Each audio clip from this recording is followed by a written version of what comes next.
Hello viewers, இது உங்கள் அறுசுவை அப்டேட். இன்னைக்கு நம்ம பார்க்க போகிறது நம்ம எல்லோருக்குமே ரொம்ப பிடிச்ச தேங்காய் சாதம். இது ரொம்ப ஈஸியாகவும் ரொம்ப டேஸ்ட்டாகவும் குக்கரில் செய்து முடிச்சிடலாம். இது போல் செய்தால் ஸ்கூல் போகிற குழந்தைங்களுக்கும் லஞ்ச் பேக்காகவும் ரெடி பண்ணி கொடுக்கலாம்.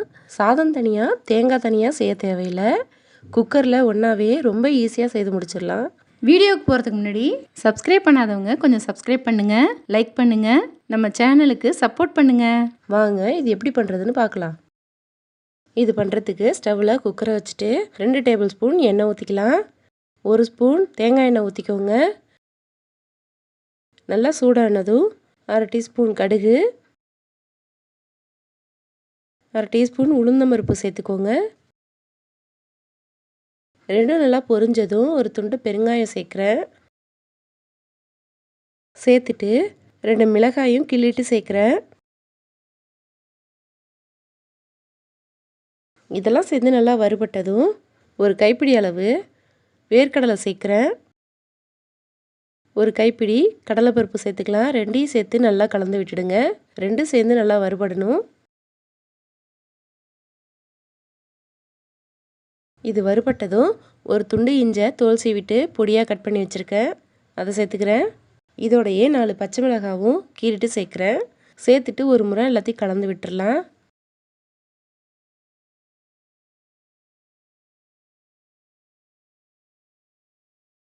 கூடவே ஒரு கொத்து கருவேப்பிலையை பிச்சுட்டு சேர்த்துருக்கேன். இப்போது தேங்காய் சேர்க்கணும். 2 டம்ளர் அரிசி எடுத்திருக்கேன். அதுக்கு ஒரு மீடியம் சைஸ் தேங்காவை துருவி வச்சுருக்கேன், அதை சேர்த்துக்கிறேன்.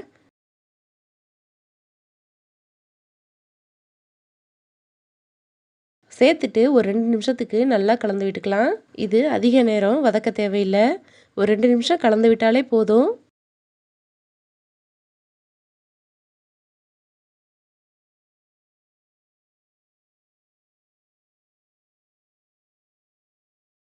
இப்போது நான் அரிசியை நல்லா கழுவிட்டு ஒரு 10 நிமிஷம் ஊற வச்சுருந்தேன், அதை சேர்த்துக்கிறேன். சேர்த்துட்டு இதுக்கு தேவையான அளவு தண்ணி ஊற்றிக்கலாம். 2 டம்ளர் அரிசிக்கு 4 டம்ளர் தண்ணி சேர்க்குறேன். நீங்கள் எந்த அரிசி எடுக்கிறீங்களோ அதுக்கு தகுந்தது போல் தண்ணி எடுத்துக்கோங்க. இதை சேர்த்துட்டு இதுக்கு தேவையான அளவு உப்பு போட்டுக்கலாம். ஒரு முறை கலந்து விட்டுட்டு உப்பு சரி பார்த்துக்கோங்க.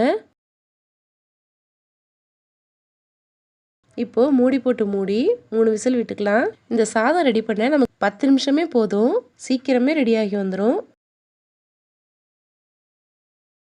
இப்போது 3 விசில் ப்ரெஷர்லாம் இறங்கிடுச்சு. இதை திறந்து பார்க்கலாம். நல்லா வெந்து வந்துருச்சு. இதை ஓரத்துலேருந்து மெல்லமாக கலந்து விட்டுக்கோங்க. சாதம் எவ்வளோ உதிரி உதிரியாக இருக்குது பாருங்கள். நம்ம தேங்காய் எண்ணெய் சேர்த்து செய்திருக்கோம். தேங்காய் எண்ணெய் வாசனையோட ரொம்பவே சூப்பராக இருக்குது. இதுக்கு சைடிஷாக நான் உருளைக்கிழங்கு பொரியல் செய்திருக்கேன். இது ரொம்ப சூப்பராகவும் வந்திருக்கு. நீங்கள் இந்த தேங்காய் சாதம் லஞ்ச் பேக் ரெடி பண்ணி கொடுத்தீங்கன்னா கொஞ்சம் கூட மிச்சம் வைக்காமல் சாப்பிட்டுடுவாங்க. வீட்டில் உள்ள எல்லோருமே விரும்பி சாப்பிடுவாங்க. நீங்களும் இது போல் ஒரு முறை ட்ரை பண்ணி பாருங்கள். இந்த வீடியோ பிடிச்சிருந்தா லைக் பண்ணுங்கள், ஷேர் பண்ணுங்கள். நம்ம சேனலுக்கு புதுசாக இருந்தால் சப்ஸ்கிரைப் பண்ணுங்கள். தேங்க்யூ.